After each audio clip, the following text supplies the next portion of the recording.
hello. Oh, I was going to change this. This is my favourite cardigan at the moment, and I've got Lana O'Malley neat after last time with her trying to jump up. So I thought I'll start off with her on my knee. And yeah, I was going to change my cardigan because it's my favourite one at the moment, and I keep wearing it. It's a Stannington one, but I'm knitted in Jacob's DK, which is a bit controversial. I don't think I would have worn Jacobs when I was younger, but yeah, I don't know, it's just great for this sort of weather where you don't know if it's going to be hot or cold. Anyway, sock.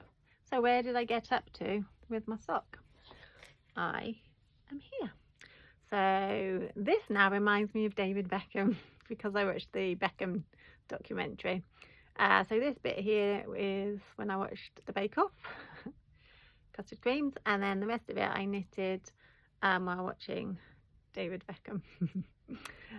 So that's how far I've got on the Gael sock. It was just nice. I followed the pattern. By now I sort of know the pattern, but I still look at it rather than completely ignore it like I didn't to begin with. And then this is the hat that I'm knitting at the same time. So I knitted the sock, but then when I got to this point, because I need to turn the heel, so I thought I'd show you turning of the heel. And so then I just sat down because you don't really need to concentrate on this. Lana's licking the foam. So yes, so this is how far I've got on this hat. This is the rice rib hat. And yeah, so it's been a busy week, as I mentioned in my blog yesterday. I took a workshop yesterday on Sunday, and it's professional finishing, and I love doing professional finishing. I've been teaching workshops now for over 20 years to all sorts of different people, and there is a difference between learning on YouTube and learning in real life. Sometimes it's just nice for someone to go, yes, that's right, or no, you're not doing that right. Most of the time everyone's doing it right. There is a little bit of the hands are doing it right, but the mind are telling you it's not happening. And I do think that teaching adults, as I say in my workshops, we get used to doing something, to feeling comfortable and familiar with things. I still remember the first time I boiled an egg.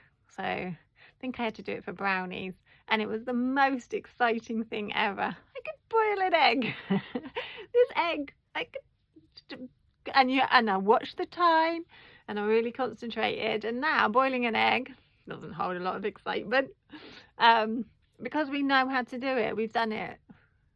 It's familiar to us. Getting up in the morning, making a cup of coffee, making a cup of tea. We've all got our routines which we're all familiar with. And so then when we try to learn something new as adults, for some of us, it can be, well, probably for all of us, but some of us hide it better than others. It can feel a little bit scary and intimidating, and we think we can't do it. But I see a lot of times where people tell themselves they can't do it, but they are doing it. Their hands are doing it, and they're doing it correctly. And they're like, no, that's wrong, or no, I'm not doing it. And like, yes, you are.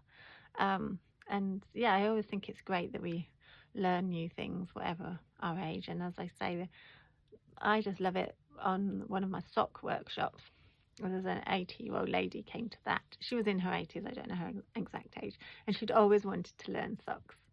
And I just think that's fantastic, that you can always learn something, that there is no cut-off point when you can't learn something new. And in the world of knitting, there's always something new to learn.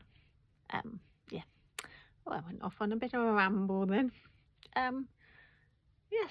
I'm trying to think if I can, if I've gone off on a ramble, if I can share anything technical with you. I'm just doing the tube on the sock. Oh, yes, so we're doing the tube on the sock. So this is all rib. This is the cable, but the cable is only happening on the second needle. So on the first needle, it's just rib, and on the third needle, it's just rib. So you can sort of switch off on those two, and then you're only doing the cable on the second needle. I forgot what it was then. Okay, so yeah, I don't know. I messed the end up, but who's watching the end? I was going to say hope to see you next time, but I won't be seeing you. I'm just talking to myself on a camera, and hopefully I am just talking to myself on camera and everyone has turned off by now. Okay, bye.